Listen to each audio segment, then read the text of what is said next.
বলে দিচ্ছি।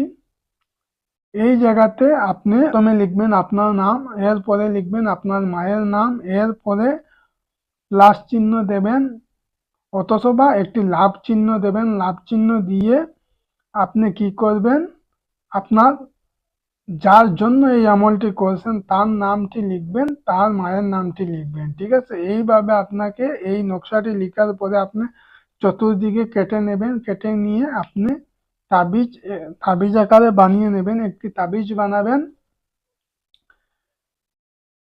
তাবিজ বানিয়ে নেওয়ার পরে আপনি কি করবেন, এর জন্য আপনি এই কাজটি করছেন সেই মানুষের বাড়িতে অথবা বাড়ির আশেপাশে যে কোনো ডালিম অথবা আম গাছের ডালে আপনি এই নকশাটি ঝুলিয়ে বাঁধবেন, যাতে বাতাসে এই তাবিজটি লড়াচড়া করতে